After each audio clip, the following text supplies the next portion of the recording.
Bem-vindo ao Mente Empreendedora, com William Câmara e Gustavo Oliveira. Seja bem-vindo a mais um episódio da Mente Empreendedora, a Mente do Líder Futuro. Eu sou William Câmara, hoje eu estou aqui no estúdio da Companhia de Estágios, que foi gentilmente cedido para a gente gravar o nosso podcast. Eu estou aqui com o Henrique Carbonell, cofundador e CEO da F360. Tudo bem com você, Henrique? Tudo bem, William. Muito obrigado pelo convite. É um prazer estar aqui com você. Vai ser muito divertido. A gente já bateu um papo rápido, já fiquei curioso para saber algumas coisas aqui do Henrique. Henrique, vou pedir para você fazer uma breve apresentação. Quem é o Henrique? Sou Henrique Carbonell, tenho 41 anos, né? Hoje estou como CEO da F360, uma empresa que fundei há mais de 13 anos atrás, mas tenho um histórico aí empreendedor há mais de 20 anos dentro da minha jornada, que acho que vai ser algum dos temas aqui para a gente conversar hoje. Que legal, bacana. Eu vou querer saber um pouquinho dos seus negócios, de como surgiu isso, que eu já achei bem interessante a história. Hoje você está como CEO de uma empresa, é cofundador dela, e eu queria que você trouxesse aqui quais são as suas duas maiores qualidades como empreendedor. Isso já dá para ter uma ideia de como o seu negócio surgiu, de por que ele é assim, então é interessante entender o empreendedor.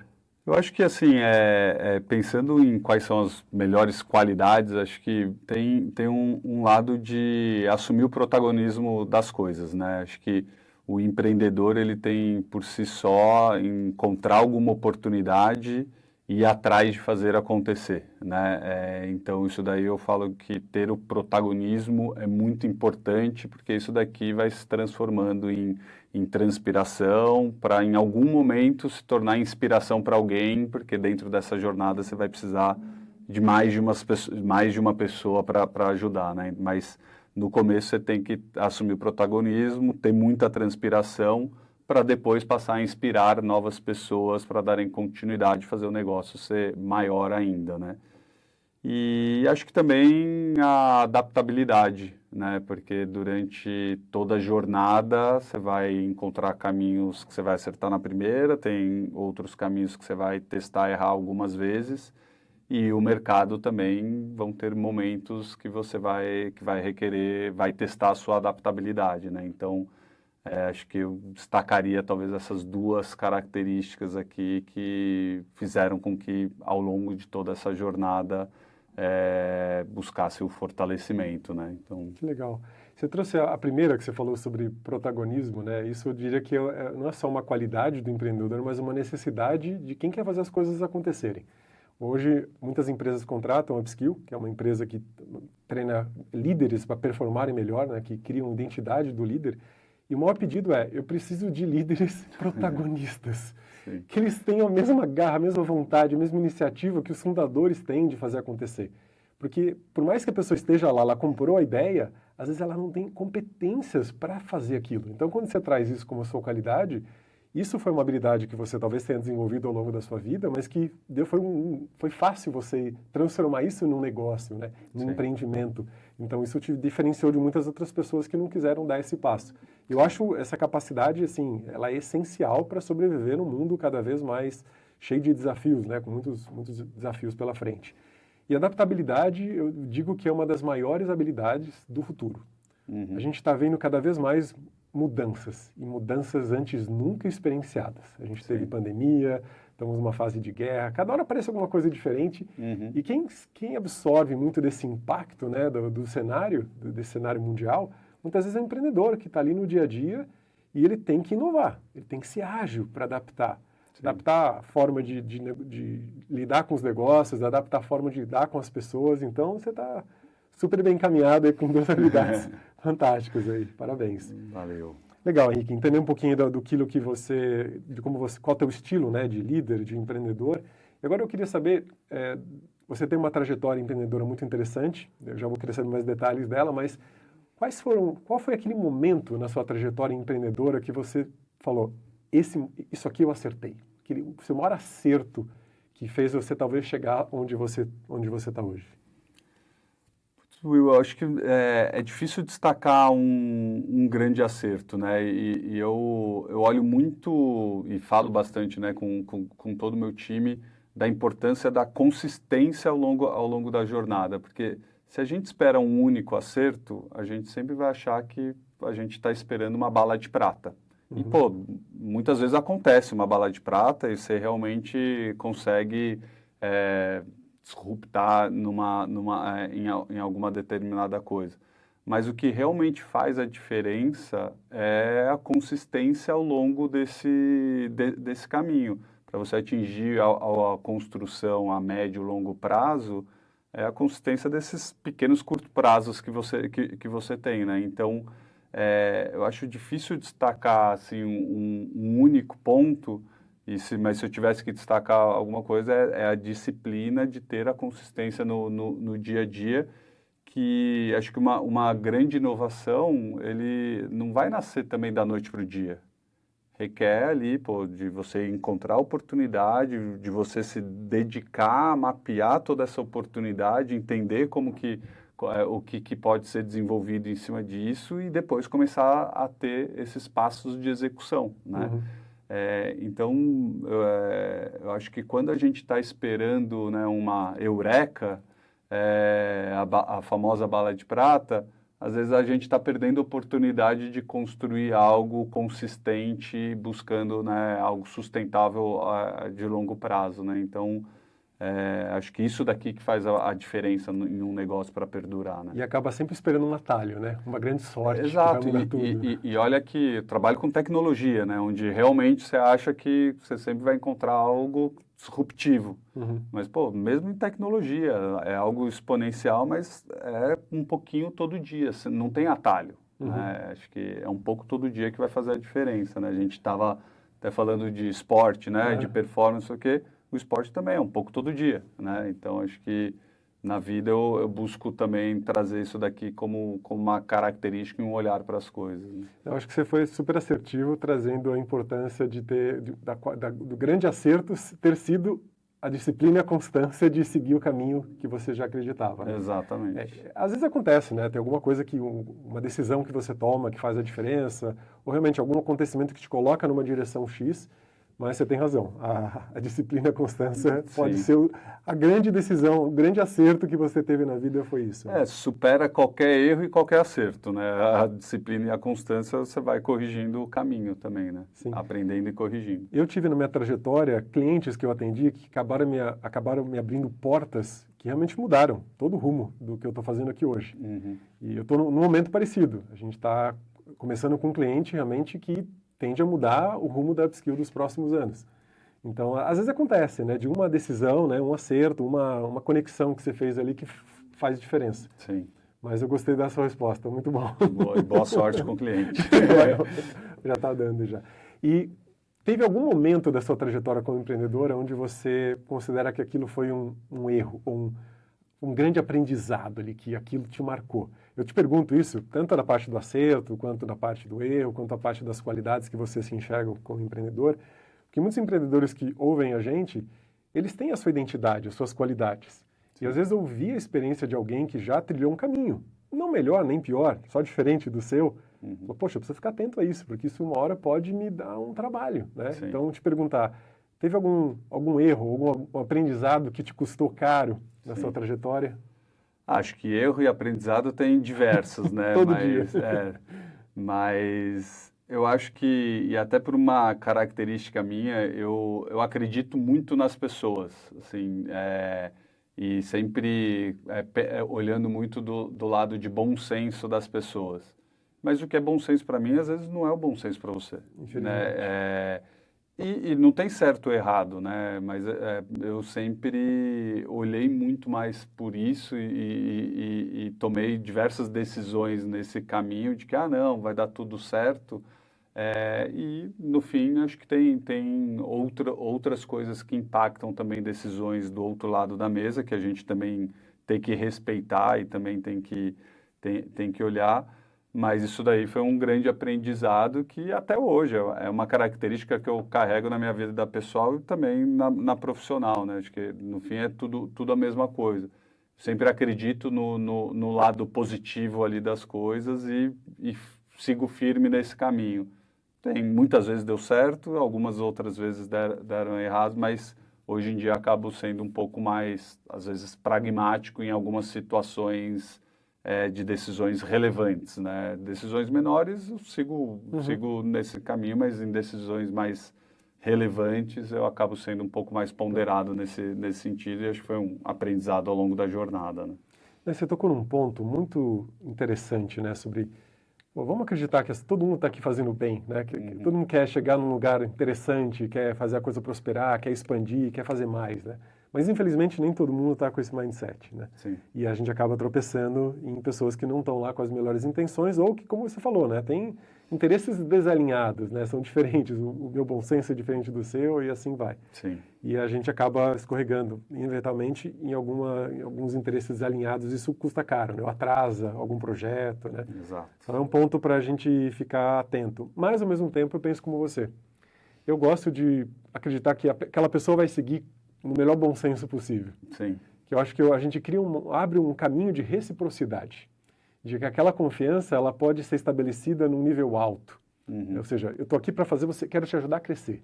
Sim. Então, estou te oferecendo o valor primeiro, né? Estou dando minha confiança para você, estou dando um bom senso para você. Né? E quando a gente vê hoje, né, o mercado, ainda mais, né, indo para um mercado de inteligência artificial, agentes de IA e tudo, até no começo do ano eu fui na NRF, né, a principal feira lá de varejo lá em Nova York, e eles começaram a falar que um dos maiores ativos que as marcas vão possuir é a confiança. E até tem um novo termo, né? Trustware, né?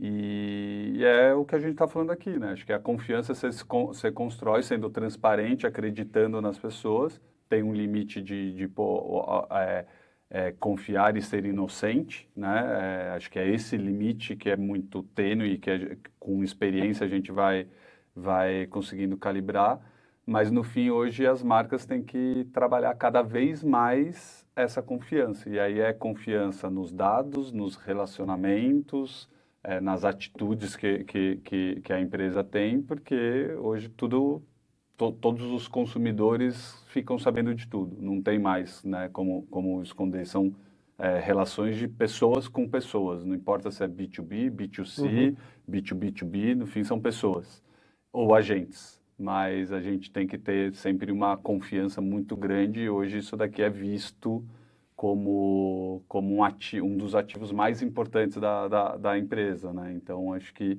isso daí não entra em valuation, não entra em balanço, não entra em lugar nenhum, né? Então, tem que ser trabalhado. Né? Uma qualidade intangível do negócio, da operação. Exatamente. Intangível é a palavra que estava faltando. Eu estava pensando nisso hoje.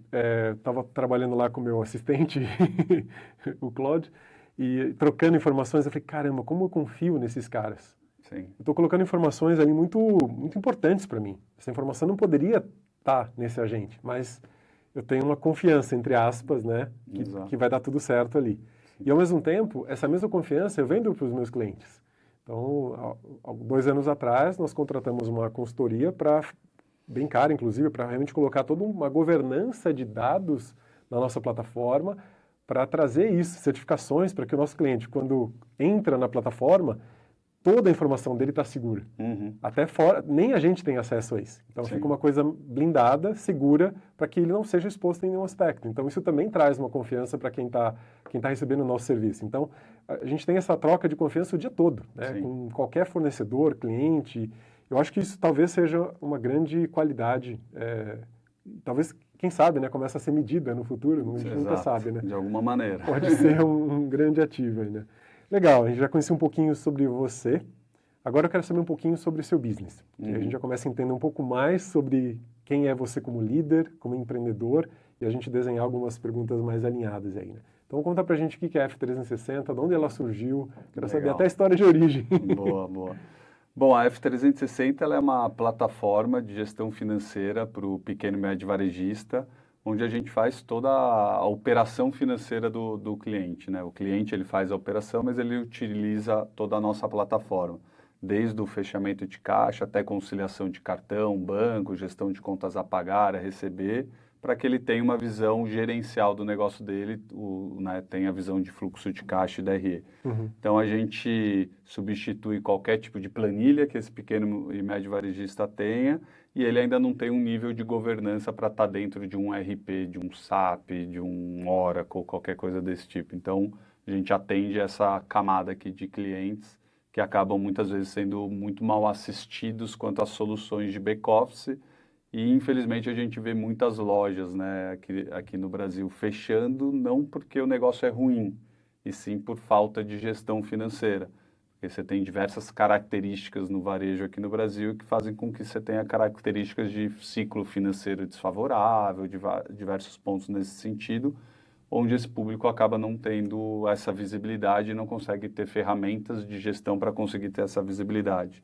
E a gente, com um produto, né, com a nossa plataforma, consegue passar bastante, né, informação, entregar bastante automação operacional para que eles consigam ter essa visibilidade, né.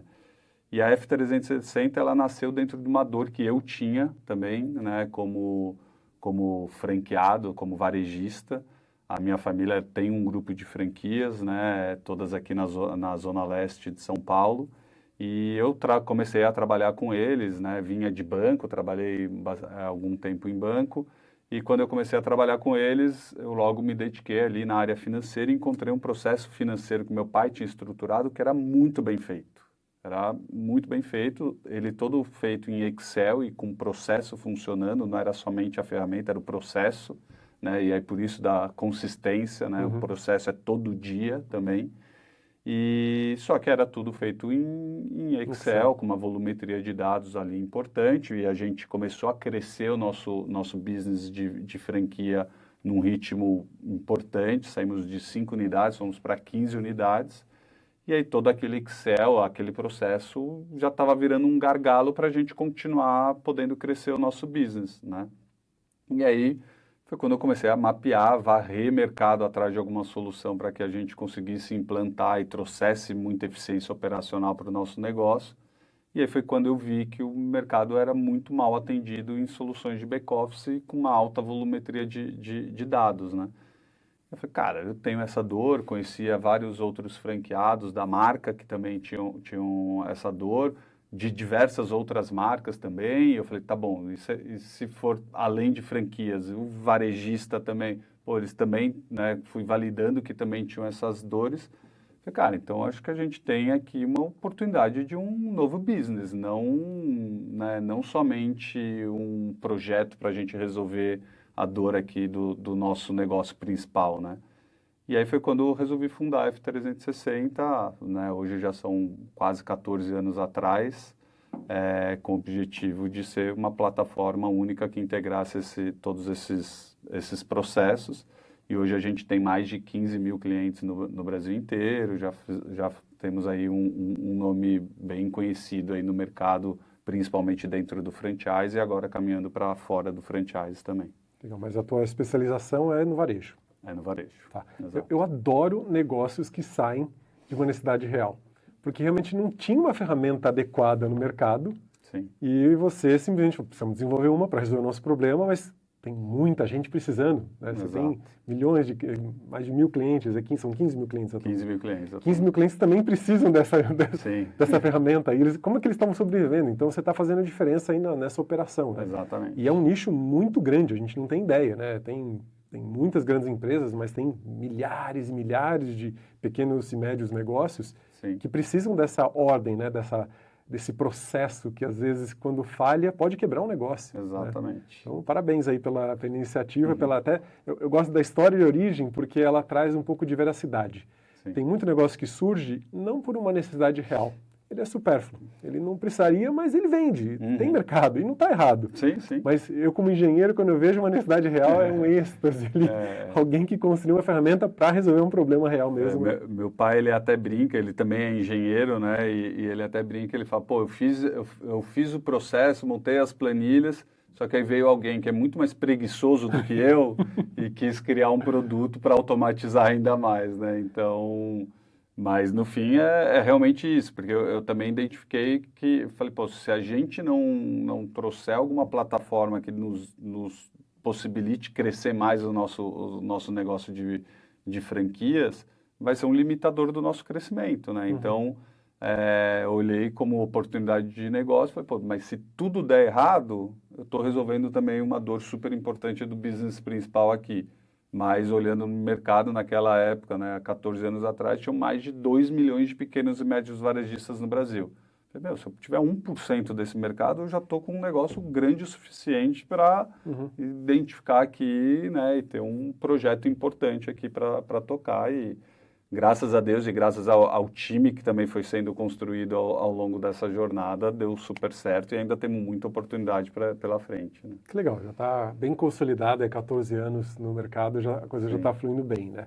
E você está comentando sobre inteligência artificial, né? E hoje a gente vê aí alguns SaaS que a inteligência artificial já cumpre parte. Eu tenho certeza que não é o teu caso, porque nós estamos falando de um banco de dados, de coisas grandes, de um volume de dados que um contexto de IA ainda não consegue operar isso de uma maneira tão rápida e fácil, acessível, né? Sim. Mas como que você vê hoje essa dimensão, esse crescimento da IA conectado ao teu business? Vocês têm desenvolvido ferramentas que facilitam, né, que conectam com grandes modelos de linguagem? Sim. Como é que você vê isso? Acho que assim, eu gosto de olhar em alguns aspectos, assim, a IA, né? Acho que tem um lado de IA para a gente trazer muita eficiência para dentro do nosso negócio e acho que isso daqui é uma primeira grande oportunidade onde a gente tá fazendo já bastante nesse sentido. Então, hoje, seja dentro do nosso financeiro, da nossa área de people, a área de relacionamento com o cliente, e até mesmo na área de desenvolvimento, né, de engenharia e produto, a gente também já tem usado muito IA nesse sentido. Hoje, para você ter noção, no nosso último mês, tivemos cerca de 20% dos nossos atendimentos sendo resolvidos por IA. E é o cliente falando que aquele atendimento foi resolvido, né? Um indicador interno. Então, é o cliente, sua solicitação foi resolvida ou não, né? Então, foi 20% e em pouquíssimo tempo que a gente implementou esse agente, ainda tem muita coisa para a gente poder aprimorar, né? A mesma coisa serve no time de tecnologia, onde a gente tem criado cada vez mais linhas e linhas de código. Não que isso daqui seja o melhor indicador, né? Acho que quanto menos linhas de código e fazer o negócio funcionar, mas acho que é uma métrica que o mercado tem olhado. Boa parte dos nossos códigos já tem sido gerado por IA e sempre com um grande objetivo de entregar mais eficiência e tirar atrito do cliente. Né? Acho que o olhar que a gente tem não é de redução de headcount para deixar a empresa mais lucrativa, pelo contrário. Nosso grande objetivo é aumentar o nível de satisfação, aumentar o NPS do nosso cliente, porque isso daqui vai fazer com que a gente consiga crescer mais no longo prazo. Né? Acho que é esse o olhar que a gente tem de IA quando a gente fala de eficiência interna e tudo mais. E tem um segundo passo, que aí sim é levar a IA para dentro do produto para trazer cada vez mais inovação para o nosso cliente, né? A gente já tem tido, né, e dentro do nosso motor de conciliação já tem alguns modelos de IA, né, porque a gente trabalha com muitos dados, pensa que a gente traz dados do software de PDV, da adquirente, do banco, para conciliar isso tudo, então a gente já tem modelos de IA nesse sentido, e a gente vê que o nosso percentual de conciliação automática tem aumentado cada vez mais por conta desses modelos. Mas onde a gente realmente quer chegar e sabendo que é um trabalho de médio prazo, é para a gente se tornar o CFO digital desse cliente, né? Para chegar para o Will e falar, olha, Will, eu vi que a sua conta de luz variou nos últimos 2 meses, né? Acho que eu tenho aqui um plano de ação para você. Ou, Will, o seu custo de ocupação está muito maior do que o custo de ocupação da região. É onde a gente quer chegar e para isso a gente fez um trabalho de fundação muito importante para ter um grande data lake para começar a trabalhar essas informações e poder, né, transformar e levar o IA como no centro da experiência do cliente também, entendeu? Já me vendeu, já, porque era mais ou menos aí que eu estava pensando. Você já resolve um problema de inovação, né, de criar oportunidades onde aquele operador não via e talvez não tinha uma empresa que talvez não tivesse um CFO de fato ali para poder trazer. E eles nem têm um CFO. Não tem, né? O pequeno médio varejista, ele é barriga no balcão, né? Sim. O grande foco dele é vender. Né? Muitas vezes ele vende e nem sabe se está lucrando ou não, né? Então... Alguém que pode trazer essa inteligência, essa visão mais estratégica, pode fazer toda a diferença ali na hora do resultado ali, né? Então, nossa, seria um baita de um produto de inovação. Agora, a parte que me chamou a atenção, que eu acho que é a grande moeda do futuro. Porque hoje você cria linhas de código todo dia, né? Sim. Pela manhã eu já fiz, sei lá, 5.000, pelo menos. Fazendo alguma coisa, desenhando alguma coisa que possa gerar resultado. Mas tem uma coisa que você não consegue criar do zero, que é informação. Sim. E aí você trouxe o que eu vejo aí como um grande diferencial da F360, que é você trabalha com 15 mil clientes hoje em dia, então as informações que vocês têm desses clientes vão ajudar esses 15 mil clientes a trazerem inteligência financeira para os seus negócios renderem mais. Isso aí é um grande diferencial. E isso muda tudo, né? E para você ter noção, né, o pequeno e médio varejista ele tem um ticket médio relativamente baixo, né? A hora que você vê o valor de cada venda é abaixo de R$200, né? E nos últimos 12 meses, a hora que a gente vê o quanto de receita que os nossos clientes fizeram a gestão dentro da nossa plataforma, foi ser um pouco mais de 35 bilhões de reais. Então, olha a quantidade de dados que se tem para gente começar, né, a trabalhar isso daqui como informação e gerar mais valor, cada vez mais valor para os nossos clientes, né? Então, acho que é isso que a gente tem olhado cada vez mais nesse sentido. Que legal. Gosto de ver essa visão da inovação com IA. Não tinha notado isso nessa vertical. Achei muito bacana aí. Legal. E, Henrique, com relação ao business, deu para entender o que vocês fazem. Acho que é um produto fácil de entender e é necessário para muita gente. Mas, ainda assim, tem muitos players no mercado. O que você considera que você desenhou ao longo dos anos, que tem tipo um DNA da F360 que se diferencia vocês de tudo que existe hoje. Por exemplo, eu atualmente uso um outro sistema, mas por recomendação do próprio contador, do meu BPO. Agora, o que faria eu ou qualquer outra empresa que nos ouve, fala, poxa, precisava olhar o sistema de vocês?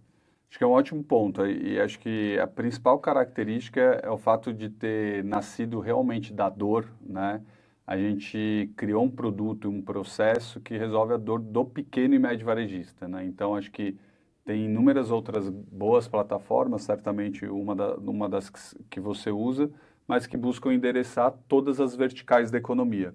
A gente pegou uma única vertical que tem dores muito específicas e tem um modelo de recebimento via cartão de crédito que é muito diferente das outras verticais da economia. Então, a gente pegou a vertical do varejo, se aprofundou, né, nela, então tem um produto com profundidade que resolve aqueles pequenos detalhes do dia a dia. E com certeza o empresário, né, o varejista, tem algumas dores, algumas rotinas financeiras que são completamente diferentes do que a rotina financeira na upskill, né? Então, são produtos que a hora que a gente ganha profundidade, a gente traz diferenciais importantes. E você só consegue ter profundidade se você conhece realmente qual é a dor do cliente, o que o cliente busca. Então, o fato da gente ter nascido nesse ambiente do varejo e se aprofundado cada vez mais, acho que isso daqui torna o nosso produto nessa vertical da economia, né? A gente reduz o nosso mercado endereçável, mas tem uma fortaleza muito importante nessa vertical da economia. Não, concordo 100%. Eu acho que é até uma grande oportunidade de negócios para quem quer empreender, né? Exato. Tentar entender uma dor de um nicho específico, de uma vertical específica, e tentar endereçar ela de uma forma muito personalizada. Exato. E você começa a criar dados verdadeiros. Sim. E até, né, nessa revolução, né, da indústria de SaaS, em advento da IA, o que falam que quem realmente, né, os SaaS que vão se fortalecer são os que são nichados, né, porque tem profundidade de produto. Então, tá bom, eu consigo criar um agente para fazer a minha conciliação, né? Mas, pô, estou fazendo a conciliação, estou fazendo diversos outros processos onde você vai ter que criar N outros agentes para conseguir substituir uma plataforma acessível, né, no mercado já. Sim. Eu nem estou satisfeito com o meu sistema, nem traz uns relatórios. Eu conversei essa semana com outro sócio que cuida da parte financeira, que ele queria tal relatório e não estava como ele gostaria para poder tomar algumas decisões, né? Então, sempre tem espaço para melhorar, né? Se você não consegue se adaptar, semana mesmo, foi essa semana, um cliente pediu uma forma, um texto de um e-mail que vai para o time dele, personalizado. E a gente consegue personalizar isso rápido. Não é uma coisa complexa. Ainda mais hoje com IA, a gente consegue personalizar imediatamente isso. Não precisa ser uma coisa engessada, padronizada para todo mundo, né? Sim, sim. Ainda mais quando se atende diversos setores da economia, né? Com nichos muito diferenciados como a Upskill faz atualmente, né? Legal. Henrique, deu para ter uma ideia do seu... Eu já imaginava, eu acho que ainda a informação pode ser o futuro grande diferencial de você, esse data lake, já que é até interessado. Eu vou recomendar para quem te conecta com o seu ramo aí, né, no seu nicho específico. Agora, eu vou falar um pouquinho de um outro aspecto que eu acho que ele é muito importante e ele é pouco falado, que tem a ver com a forma como você lidera as pessoas que estão por trás de todo o sucesso da empresa. Claro que você tem muitas qualidades como empreendedor, mas você conseguiu replicar esse seu protagonismo para outras pessoas e fazem com que o negócio se sustente e tenha sucesso como tem hoje, né? Então, a minha pergunta é, qual o seu estilo de liderança? Como que você lidera pessoas? Quantas pessoas você lidera atualmente? Como é que você vê o processo de liderança atualmente na F360? Legal. E acho que esse daí foi uma das principais coisas que eu tive que me desenvolver ao longo da jornada, né? Porque acho que o empreendedor, ele nasceu ali como empreendedor em fazer o negócio acontecer e eu não fui formado para ser CEO, né? E ao longo do tempo, até no começo, eu achava até estranho. Ah, ser o CEO? Eu falei, puta, não, cara, tô aqui construindo um negócio, né? Só que chegou um determinado momento que eu falei, cara, a empresa precisa dessa figura, né? Não é questão de ego, é questão da empresa precisar dessa figura. E nesse momento, acho que foi um dos momentos que eu comecei a mais ir atrás de conhecimento, né? Comecei a ler, fazer mentoria, buscar diversos outros caminhos, porque um dos maiores medos que eu tinha e continuo tendo é de eu me tornar um gargalo para o crescimento da empresa. E acho que eu sempre tenho que me desenvolver antes do crescimento da empresa. Não adianta, né? Porque senão eu vou me tornar um gargalo nesse sentido. Então, nesse momento onde eu comecei a ver que o meu papel não era muito mais no protagonismo da execução e sim no protagonismo da liderança, foi a hora que eu comecei atrás de desenvolvimento e construir algo, uma estrutura que me desse essa possibilidade, né? Então, a gente, para você ter noção, a F360 tem, como eu comentei, tem 14 anos, mas a gente começou a estruturar a área de People há 6 anos atrás, somente, né?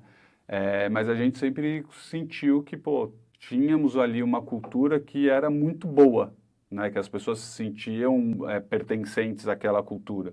Mas era um diamante, era uma pedra bruta que a gente tinha que lapidar. Por conta disso, a gente começou a estruturar a nossa área de People há 6 anos atrás e a gente vem numa construção super bacana nesse sentido, sendo certificado com GPTW já pelo 5º ano consecutivo, tudo. E isso daqui mostra a nossa forma de lidar com liderança dentro da F360. Então, a gente busca ter um ambiente extremamente de confiança, né? Acho que confiança, até pela minha característica que eu falei aqui, eu não abro mão nesse sentido, mas que as pessoas têm que buscar o protagonismo da própria performance. A gente tem ali todos os nossos valores, onde que a gente não abre mão nesse sentido e a gente também não abre mão de ter um clima bom dentro da nossa empresa, desde que a gente também tenha resultados condizentes com o que a gente tem combinado.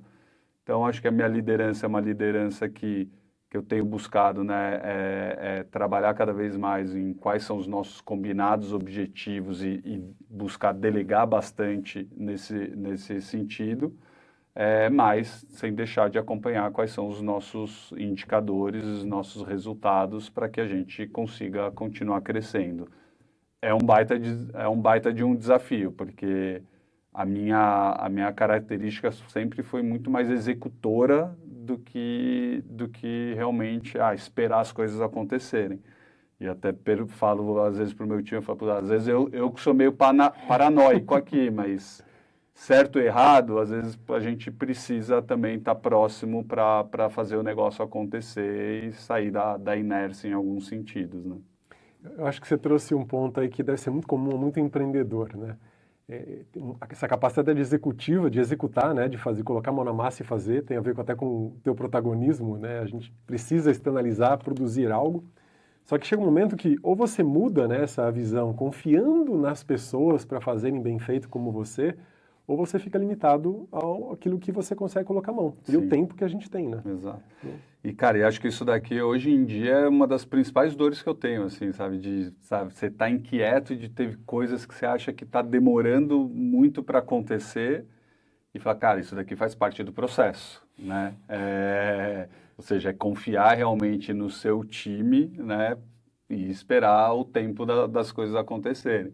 Mas é o desafio de esperar, mas também não passar tanto do ponto, né? Tem um trade-off.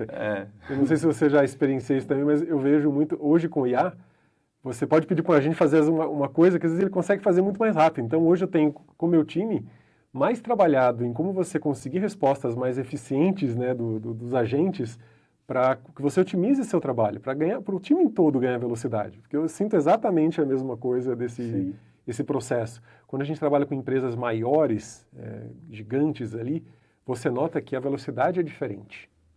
E está tudo bem. Estão acostumados com o processo. Então, o tempo de fechamento é de 1 ano, né? O tempo de implementação é de 2 meses. E a gente costuma fazer isso em 1 semana. Sim. Então, tem esse tempo. Então, o empreendedor, que muitas vezes aprendeu liderança improvisando, né?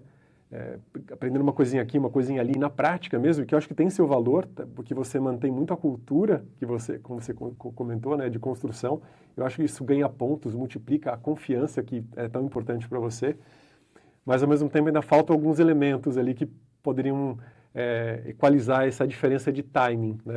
Entre a velocidade que você faria e a velocidade que alguma outra pessoa que está lá analisando outro contexto, com outras informações que talvez você não tenha, vai te entregar, às vezes, até uma qualidade melhor, né?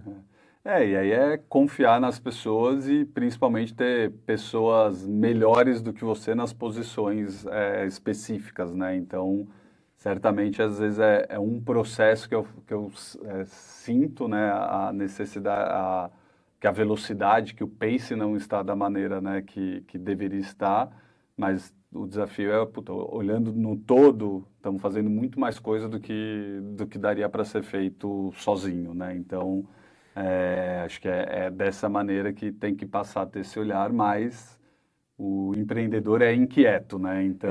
isso que eu ia falar agora. Isso é uma forma de medir se você está decrescendo ou se você está crescendo. Exato. Essa inquietude, essa vontade de fazer mais, ela tem que existir. Se você está tranquilo nesse aspecto, talvez você esteja perdendo a oportunidade. Você tem que estar com essa visão para todos os lados. E eu, na minha jornada, eu nunca estive tranquilo, assim, sabe? Que bom. E acho que eu sempre me provoquei para estar fora da zona de conforto, seja no profissional ou no pessoal, assim, acho que nas duas coisas, porque acho que é fora da zona de conforto que você aprende, né? E acho que a gente está aqui nessa vida aqui para aprender, para ajudar os outros, para desenvolver também os outros. E acho que estar fora da zona, eu sempre me provoquei em estar fora da zona de conforto nos dois aspectos, né? E quando eu vejo, né, zona de conforto é algo que, para mim me incomoda muito ainda, sabe? Então, tem que acreditar no tempo e também são as pessoas que têm que estar junto, né? Sim, te ajudar a chegar. A gente constrói junto. Sozinho a gente pode até um pouco mais rápido, mas com mais gente a gente consegue gerar mais impacto e mais longe. O grande segredo é você multiplicar as suas competências com pessoas tão boas ou melhores do que você, né? Exato. E não é fácil você cultivar essas pessoas, confiar nelas, delegar, trazer esse protagonismo. Exige treinamento, né? Isso, treinamento às vezes de anos. E você está construindo isso já há 14 anos, mas ainda sempre vai ter espaço. Todo dia, né? Porque confiança e nessa relação é todo dia que você vai construindo, né? E da mesma maneira que eu preciso confiar nelas, elas também precisam confiar em mim. Sim. Elas também precisam se inspirar em mim para continuar crescendo, né? Mas tenho plena convicção que sem as pessoas, hoje a gente não teria 15 mil clientes, né? Seria uma empresa muitíssimo menor, né? Então, pequena. Acho que é isso. O que não pode é não olhar para isso. Exato. Mesmo que seja numa velocidade reduzida ou que seja coisas pontuais, mas tem que olhar para isso. é como afiar o machado, né? Você tem que tornar essas pessoas melhores o tempo inteiro, né? Que aí o time cresce. E no fim, ao longo da jornada, também fui me dando conta que a coisa mais importante hoje, o papel, né, um dos papéis mais importantes que eu tenho é cuidar da nossa cultura, é motivar e inspirar as pessoas que estão dentro da empresa e continuar desenvolvendo elas. Né? Acho que o desenvolvimento organizacional, o desenvolvimento das pessoas, hoje é um pilar muito estratégico do nosso negócio, ainda mais na velocidade com que as coisas no mercado estão ocorrendo. Não adianta eu esperar encontrar um grande engenheiro para trabalhar IA que eu vou encontrar no mercado. Né? Ou eu desenvolvo essa competência dentro de casa, e não é só no time de engenharia, no time de engenharia, de produto, de finanças, de pessoas, relacionamento, são todas as pessoas, ou a gente não vai conseguir encontrar no mercado essas pessoas, né? Então, por isso que a gente também tem um olhar muito grande de desenvolvimento interno, assim, dessas características e das lideranças também. Sim. Henrique, a gente conversou vários aspectos aí do teu negócio, do empreendedorismo. Eu acho que um empreendedor, uma empreendedora que nos ouve, sempre vai aprender alguma coisa sobre o que você já construiu até agora. Mas se você pudesse dar um conselho, um olhar de atenção especial em alguma área que você talvez tenha conseguido um sucesso ou que você conseguiu transpor rapidamente um desafio, o que você traria para quem está empreendendo, ou para quem já está empreendendo há 14 anos como você e que talvez não tenha seguido um caminho que você seguiu e que talvez vai errar em algum aspecto que você hoje acerta muito bem. Então, o que você traria de conselho ou de um olhar mais crítico em alguma área específica para um empreendedor, para um empresário? Sim. Eu acho que é um pouco do que eu falei, assim, de protagonismo, sabe? Eu acho que eu converso bastante, assim, com alguns outros empreendedores ou pessoas que estão com alguma ideia e buscam, né? Falam, pô, que caminho que eu vou, não sei o quê. Eu sempre falo, foca na execução, sabe? Arregaça a manga para realmente fazer, se você acredita, arregaça a manga em realmente fazer isso daqui acontecer. Eu acho que quando a pessoa fica pensando muito, o negócio não vai sair do lugar, né? E aí é muito legal, pô, vou ter 1.000 clientes, 2.000, 10.000, 1 milhão de clientes. Tá bom, foca em ter 100 clientes. Coloca uma meta de curto prazo, vai atrás desse marco, porque são esses marcos que conseguem construir, né? Então, acho que em pegar o negócio, sabe, porca pelo rabo e fazer o negócio acontecer, é isso que transforma uma ideia em um negócio, sabe? Acho que não é só acho que planejamento é importante, você olhar diversas outras coisas, mas talvez eu deixasse para uma segunda etapa no negócio, o planejamento. Acho que se você tem a dor, acredita, tem a oportunidade de negócio, viu que o mercado é grande o suficiente, é com transpiração que você vai tirar o negócio do papel e colocar na rua para o negócio acontecer, né? Com isso que eu saio daqui, com essa sua habilidade, e você fala isso com uma naturalidade, porque tem a ver com o contexto que você se formou, né, como profissional. Ainda mais na tua área de finanças, ou você é muito consistente com os números, disciplinado com todo aquele, não vou dizer o controle, mas com aquele tratamento de dados, ou você não extrai o máximo daquela área. Sim. E às vezes o empreendedor deixa isso de lado, né? E acho que eu sou muito de finanças, mas eu também tive uma escola muito forte no varejo, né? E acho que o varejo tem uma característica muito legal de que tudo que você faz, você vê acontecer na hora. Né? Assim, você está no chão de loja onde a operação acontece. Né? Então, você mudar um produto de lugar, ver o impacto, ou organizar o seu estoque e ver o impacto que tem na operação, é rápido de você, né, ver uma mudança e o resultado. Então, acho que talvez o varejo tenha me ensinado muito, né, o chão de loja tenha me ensinado muito da execução, do protagonismo, de, pô, pega e faz, né, e que você já vai ver o resultado. Isso daqui carrego comigo, assim, como característica empreendedora também, né? Então, acho que foi uma baita de uma escola nesse sentido também. Que legal, que legal. Dá para ver que você transpira isso na F360 100%. Né? Sem dúvida. Hoje, se alguém quiser conhecer vocês, como é que a gente faz para acessar a F360? Legal. Tem o nosso site, f360.com.br, mas também estamos presentes em todas as mídias sociais, seja no Instagram, LinkedIn, TikTok. E também podem me conectar, Henrique Carbonel, estou presente também no LinkedIn. Acho que temos vários caminhos aí para nos achar também. Que legal. Henrique, obrigado pelo papo, foi muito gostoso conversar com você. Se você que está nos ouvindo tem alguma pergunta para mim ou para o Henrique, vai ser muito divertido a gente responder. Eu quero fazer um agradecimento para a Companhia de Estágio, que nos cedeu gentilmente o estúdio para a gente fazer a gravação do nosso podcast. E Henrique, mais uma vez, obrigado. Obrigado a você, Will. Foi um prazer aqui o papo e obrigado a vocês que estão nos ouvindo também. Até a próxima.